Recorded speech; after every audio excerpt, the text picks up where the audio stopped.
ಬಿಟ್ಟು ಇವತ್ತು ಬಡ ಜನರ ಆರೋಗ್ಯದ ಮೇಲೆ ನೀವು ಚೆಲ್ಲಾಟ ಆಡ್ತೀರಂತ ಹೇಳಕ್ ಇಷ್ಟಪಡ್ತೀನಿ. ನಾವು ಪಕ್ಕ ಇದ್ದು ಅವ್ರ ಪರಿಹಾರಕ್ಕೆ ಹಾಕ್ಬಿಟ್ಟು ನಾವು ಇವತ್ತು ಎಷ್ಟು ಜೀವಗಳನ್ನ ಆಪತ್ಕಾಲದಲ್ಲಿ ಆಪತ್ಮಾನವರಾಗಿ ನಾವು ಕೆಲಸ ಮಾಡ್ತಾ ಇದ್ದೀವಿ. ಆ ಒಂದು ಆರೋಗ್ಯ ಸೇವೆ ಇವತ್ತು ನಿರಾಕರಣೆ ಮಾಡಕ್ ಹೋಗ್ತಿದ್ದೀರಿ ನೀವು. ಇವತ್ತು ರಾಜ್ಯ ಮಟ್ಟದಲ್ಲಿ ಹೇಳ್ತಾರೆ, ಯಾರನ್ನ ಕೇಳಕ್ ಹೋದ್ರೆ ಒಬ್ಬ ಅಧಿಕಾರಿ ಬಂದಿದ್ದಾರೆ ರಾಜ್ಯ ಮಟ್ಟದಲ್ಲಿ ಕಾರ್ಯದರ್ಶಿಗಳವರು, ಅವ್ರು ಯಾರ ಮಾತು ಕೇಳೋದಿಲ್ಲ ಅಂತಾರೆ. ಯಾಕಂದ್ರೆ ಅವರಿಗೆ ಅವರು ಚೇಂಬರ್ ಬಿಟ್ಟು ಇನ್ನೇನು ಕಾಣಲ್ಲ. ಜನ ಫೀಲ್ಡ್ ಅಲ್ಲಿ ಬಂದೋಗಿ ಗೊತ್ತಾಗುತ್ತೆ ಹೆಂಗೆ ಬಿಸಿಲಲ್ಲಿ ಮಳೆಯಲ್ಲಿ ಚಳಿಯಲ್ಲಿ ಕೆಲಸ ಮಾಡ್ತೀವಿ ಅಂತ ಗೊತ್ತಾದ್ರೆ ಅವ್ರು ಕೂಡ ದುಡ್ಡು ಏನಕ್ಕೂ ಸಾಲಲ್ಲ ಅನ್ನೋದು ಅವಾಗ ಅರ್ಥ ಆಗ್ತದೆ ಅವ್ರಿಗೆ. ಯಾಕಂದ್ರೆ ಅಲ್ಲಿ ಕೂತಿದಾರಲ್ಲ, ಸರ್ಕಾರಕ್ಕೆ ದುಡ್ಡು ಉಳಿಸ್ಬೇಕಂತ ಇವ್ರನ್ನ ನೇಮಕ ಮಾಡಿಲ್ಲ, ಜನಕ್ಕೆ ಆರೋಗ್ಯ ಸೇವೆ ಕೊಡಬೇಕು ಅಂತ ನೇಮಕ ಮಾಡಿದ್ದಾರೆ. ಅದಕ್ಕೆ ಏನು ಬೇಕು ಅದನ್ನ ಕೊಡೋದು ಬಿಟ್ಬಿಟ್ಟು ಇವತ್ತು ಆಶಾಗಳನ್ನ ತೆಗಿತೀವಿ, ಸಂಬಳ ಎಷ್ಟು ಕೇಳಬೇಡ್ರಿ, ಈ ರೀತಿ ನೀವು ಮಾಡ್ತಿದ್ರೆ ಇದನ್ನ ನಾವು ಒಪ್ಪೋ ಮಾತೇ ಇಲ್ಲ. ನ್ಯಾಯವಾಗಿ ದುಡಿತೀವಿ, ನ್ಯಾಯವಾಗಿ ದುಡ್ಡು ಕೊಡ್ಲೇಬೇಕನ್ನೋದು ನಮ್ಮ ಆಗ್ರಹ ಆಗಿದೆ.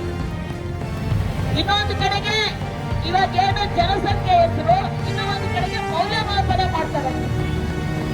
ಹೆಂಗದು ಮೌಲ್ಯಮಾಪನ? ಕಳೆದ 10 ವರ್ಷದಿಂದ ಹೊಡೆದಾಡ್ತಾ ಇದೀವಿ. ಆಶಾ ಸಾಫ್ಟ್ ಸರಿ ಇಲ್ಲ,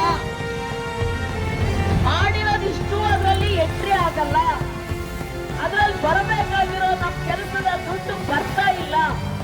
ಇವಾಗ ಕಡಿಮೆ ಎಂಟ್ರಿ ಆಗಿದೆ ಅಂತ ಹೇಳಿ ಅವ್ರು ತುಂಬಿಲ್ಲ ಅನ್ನೋ ಅಥವಾ ಅದೇ ಎಂಟ್ರಿ ಆಗಿಲ್ಲ ಅಂತನೋ ಇದ್ದು ಅದರಲ್ಲಿ ಪರ್ಫಾರ್ಮೆನ್ಸ್ ತೋರಿಸಿಲ್ಲ ಅಂತಂದ್ರೆ ನೀವು ಆ ಹೆಸರ ಮೇಲೆ ತೆಗೆದಾಕ್ತೀವಿ ಅಂದ್ರೆ ಇದು ಯಾವ ನ್ಯಾಯ?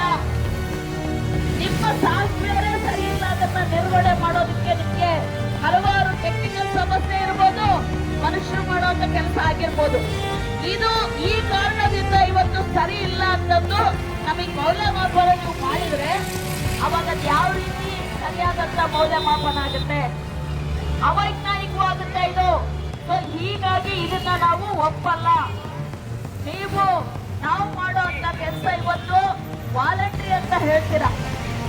ಸೊ ನಾವು ಮಾಡಿದಷ್ಟು ನೀವು ದುಡ್ಡು ಕೊಡಿ, ಹೆಚ್ಚು ಕೇಳಲ್ಲ. ನಾವು ಮಾಡಿದಷ್ಟು ಕೊಡೋದು, ನೀವು ಕೊಡ್ಲಾರ್ದಂಗೆ ಇವತ್ತು ಇಲ್ಲದ ಒಂದು ಮಾರ್ಗಸೂಚಿಗಳನ್ನ ತಗೊಂಡ್ಬಂದು ಆಶಾ ಕಾರ್ಯಕರ್ತೆಯನ್ನ ಕೈ ಬಿಡ್ತೀವಿ ಅನ್ನೋಂತ ಹೆದರಿಸುವಂತ ಒಂದು ಏನು ಕ್ರಮ ತಗೊಂಡಿದ್ದೀರಿ, ಇದನ್ನ ನಾವು ಒಪ್ಪಲ್ಲ ಅಂತ ಹೇಳಿ ಇಡೀ ರಾಜ್ಯವ್ಯಾಪಿಯಾಗಿ ನಾವು ಹೇಳ್ಬೇಕಾಗಿದೆ.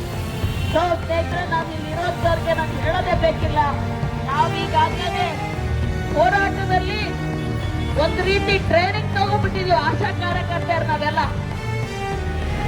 ಈಗ ಏನಿದ್ರು ಕೂಡ ಅದು ಏನಾಗುತ್ತೆ ಅಂತ ಒಂದು ಕೈ ನೋಡ್ಕೊಳಕ್ಕೆ ನಾವು ಬಂದಿವಿ ಅಂತ ಹೇಳಕ್ ಇಷ್ಟಪಡ್ತೀನಿ.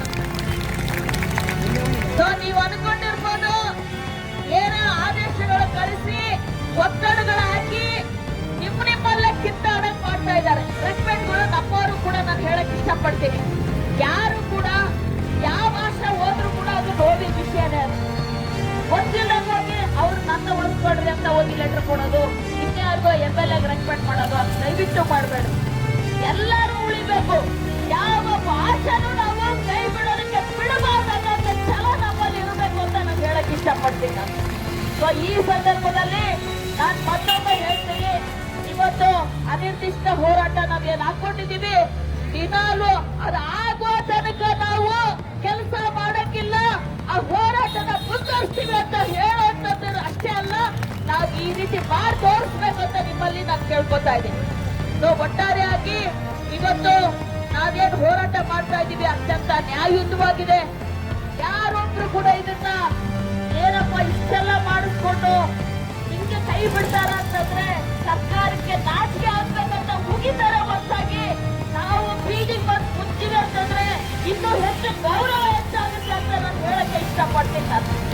ಸೊ ಈ ಸಂದರ್ಭದಲ್ಲಿ ಎಲ್ಲ ಆಶಾ ಸಹೋದರಿಯರಿಗೆ ನಾನು ಹೇಳೋದು ಇಷ್ಟೇನೆ, ಅವ್ರು ನಮ್ಮನ್ನ ಟೆಸ್ಟ್ ಮಾಡ್ತಾ ಇದಾರಲ್ಲ, ಆ ಟೆಸ್ಟ್ಗೆ ನಾವು ರೆಡಿ ಆಗದಂತೆ.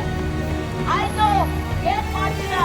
ಎಲ್ಲ ಆಶಾ ಕಾರ್ಯಕರ್ತೆಯನ್ನ ನೀವು ಕೈ ಬಿಡಲ್ಲ ಅನ್ನೋ ತನಕ ನಾವು ಹೋರಾಟ ಮುಂದುವರಿಸ್ತೀವಿ ಅಂತ ಈ ಮೂಲಕ ಸಂದೇಶನ ನಾವು ಕಳ್ಕೊಂಡು ಶುರು ಮಾಡಿದ್ದೀರಾ. ಈ ಹೋರಾಟ ಯಶಸ್ವಿ ಆಗಲೇಬೇಕು. ಈ ನಿಟ್ಟಿನಲ್ಲಿ ಎಲ್ಲರೂ ಒಗ್ಗಟ್ಟಾಗಿರ್ಬೇಕು ಅಂತ ನಾನು ಬಂದ